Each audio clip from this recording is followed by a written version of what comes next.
Voici un secret, mesdames, pour celles qui veulent attirer l'attention de leurs époux. Vous savez, on fait des choses de façon maladroite des fois. Les femmes veulent quelque chose, mais elles font carrément le contraire de ce qu'elles doivent faire pour obtenir ça. Tu veux l'attention de ton époux, tu veux qu'il te regarde autrement, tu veux qu'il t'admire, tu veux qu'il te trouve inspirante. Mais ce n'est pas en lui disant à longueur de journée, voilà, tu ne fais pas ci, pourquoi tu n'es pas comme Timothée, etc. Mais non, c'est pas en lui disant ça tout le temps. Je vais te dire ceci. Et ça, là, tu dois garder. C'est un secret.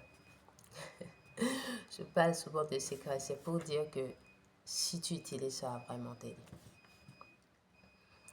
Les hommes n'aiment pas les femmes qui sont sur leur dos tout le temps.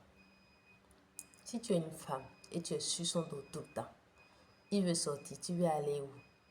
Bon, honnêtement, toi, tu es sa gardienne. Mais non, il n'est pas à la crèche. C'est à la garderie, là, et nous, on veut sortir. Allez, rentre dedans. Tu rentres, tu sors, tu peux aller. Mais l'homme n'est pas à la crèche. Toi, tu es derrière lui. C'est qui envoyait SMS? C'est qui envoyait WhatsApp? C'est quel appel ça? Non. Laisse-le relaxer tranquillement. C'est un homme libre. Oui, c'est un homme libre. Laisse-le relaxer tranquillement. Les hommes n'aiment pas les femmes qui font une fixation sur eux. Oui, et je t'en supplie, honnêtement, si là tout de suite, ton époux ou ton homme ou l'homme qui est dans ta vie, il est le monde entier pour toi, ah, il faut que ça change un peu, hein. Oui, j'ai pas dit qu'il n'a pas le droit d'avoir une grande place dans ton cœur. Mais s'il est le monde entier pour toi, il est tout pour toi. Mais non, tu vas l'étouffer. Tu vas l'étouffer. C'est comme nous, les mamans, on aime nos enfants tellement qu'on devient hyper protectrice. Hyper là, c'est ça qui n'est pas bon.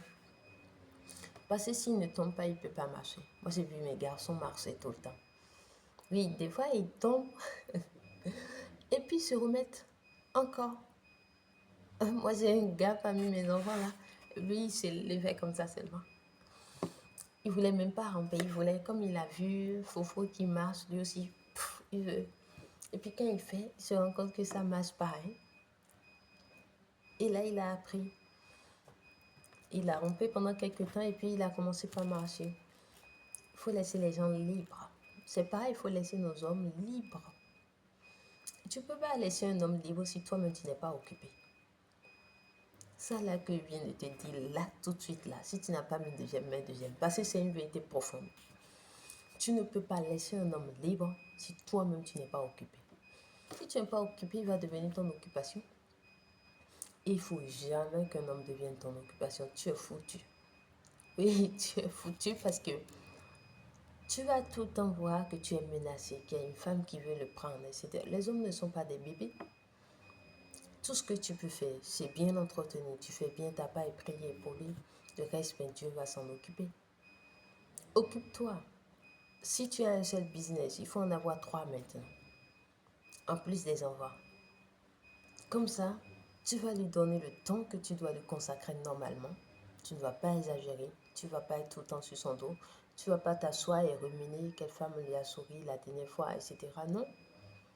Tu t'occupes de toi-même et tu t'occupes de tes affaires, tu t'occupes des enfants si vous en avez déjà. Les hommes aiment les femmes qui ont une vision, qui ont des objectifs qu'elles poursuivent. Voilà. Moi, je me réveille tous les jours, je sais ce que je dois faire, c'est clair dans ma tête. De temps en temps, si je pense que quelque chose doit avoir un impact sur mon mariage, je prends le temps de consulter mon époux, même si c'est professionnellement parlant. Je pense que je prends cette décision-là, ça va avoir un impact, je lui demande. Et si jamais je suis en train d'évoluer, je vois que non, ça, il faut que je demande, je prends son avis. Ce n'est pas une consultation, non, je prends son avis pour avoir son accord d'abord. Mais ça ne veut pas dire que, bon, by force, je dois être sur son dos, non. Il faut que vous appreniez à vous détacher. C'est ces femmes-là qui séduisent les hommes. Si tu n'es pas détaché, tu vas fatiguer ton mari. Et il va commencer par te traiter de tous les noms. Jalouse, etc., etc., etc. Et les noms que tu n'aimes pas, là, tu vas commencer par les porter et mal les porter. Tu as besoin de créer un business. Tu es la personne qu'il te faut. Oui, Je te laisse mon contact dans le premier commentaire. J'ai un compte TikTok, une chaîne YouTube, etc. qui parle que de business. Tu dois aller là-bas pour t'occuper. Il faut que nous, les femmes, on soit occupées. Occupées à gagner de l'argent, occupées à entretenir nos enfants, occupées à entretenir nos hommes, mais pas à être sur leur dos. Ok? Occupées à prendre soin de nous-mêmes. Si tu es occupé à faire ces choses, et occupé aussi à te consacrer à Dieu. Ça est 5, hein? Tu as une vie bien remplie là. Tu prends soin des enfants, tu prends soin de ton époux, tu prends soin de tes affaires, tu prends soin de toi-même et tu sais l'Éternel. Si tu es occupé à faire ces choses, tu ne peux pas étouffer un homme. Et l'attention que tu veux, tu auras ça beaucoup plus facilement. Et parce que quand il va venir maintenant, vous allez parler des choses qui importent. Tu ne vas plus l'étouffer avec des histoires inutiles, non. Merci de m'avoir suivi et prends soin de toi, prends soin de ton foyer, prends soin de l'homme qui est dans ta vie, prends soin de ton mindset.